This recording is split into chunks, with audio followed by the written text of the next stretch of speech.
गारि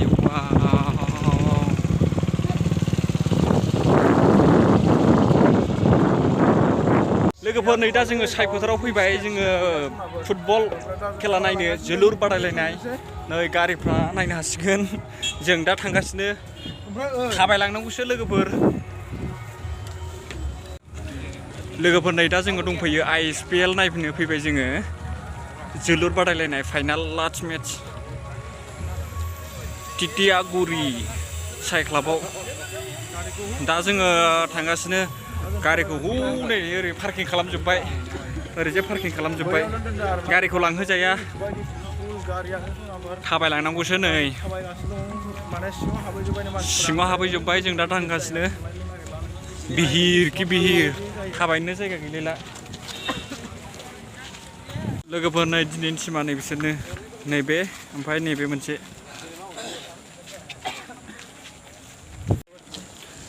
नै लोगोफोर दा हाबजेनलांसिगोन जोङो गेट मोनफैबाय नै सिङाव हाबसिगोन वाव नै बाखौसो नुगोरबायलै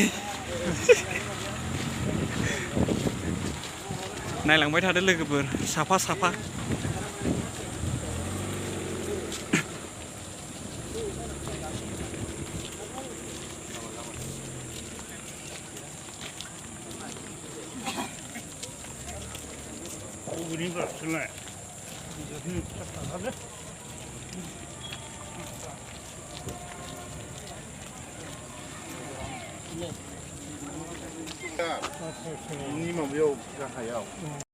नैबे गेटजों हाबोआसै नै बैजोंसो हाबहैनांसिगोन जोङो नैबे बल खेलानि जानायनि गेजेरनि बियो बिलुन हे बिलुन नुखाबायलै उरायलाबायखाबाय गिदिंलाबायखाबाय हनै फैयै फैयै हरैजायनिफ्राय फैनानै ओरै हाबफैबाय जों नै दा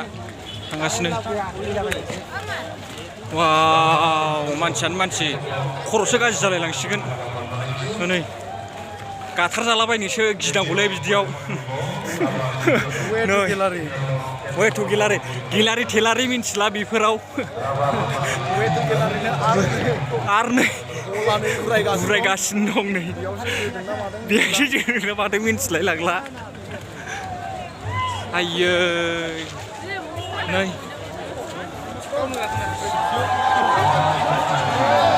नै दंफाङाबो गोलैलाबायबाय हनै बायलाजोब्बाय नै जाबावो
लोगोफोर नै सारा थांसिगोन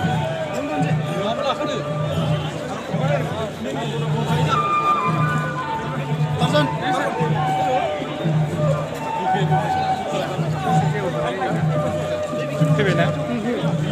लोगोफोरा नै आलासि फैसिगोन सारा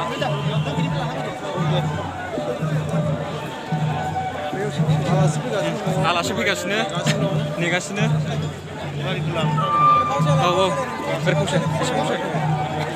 हाबफैगासिनो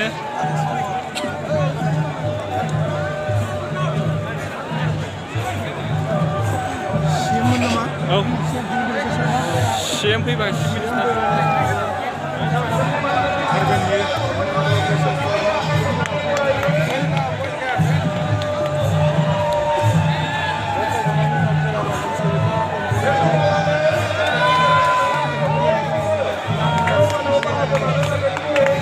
मिनिस्टार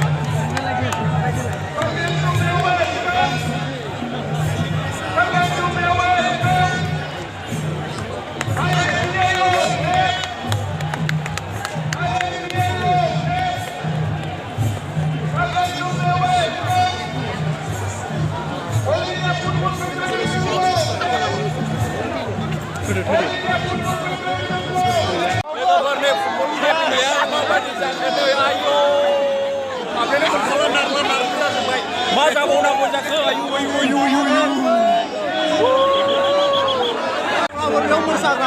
लोगोफोर सयजन मोसानाय हाबनो मोनासै नै बिनिफ्राय नायदो मानसिफ्रा बेखौनो फाग्ला फाग्लि जानानै नायफैलाजोब्बाय नै आयु नै सयजन नै मबाइलानो स्क्रिन बोलायनो हाला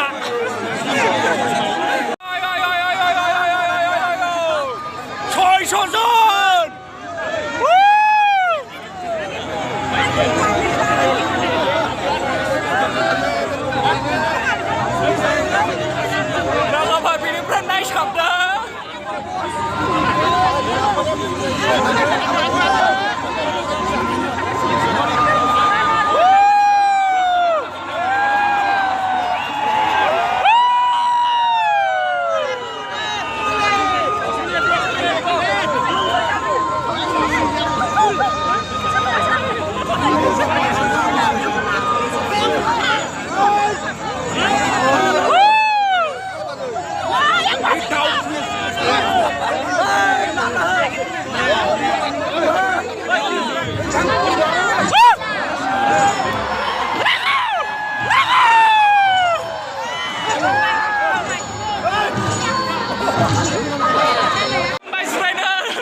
President,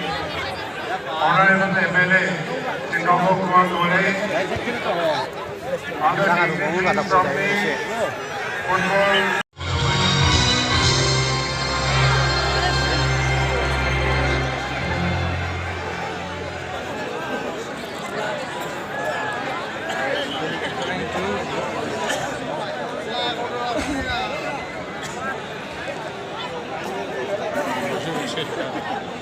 football. Mr. Ravindra Narzari will present the second runners-up award and to collect the second runners-up award.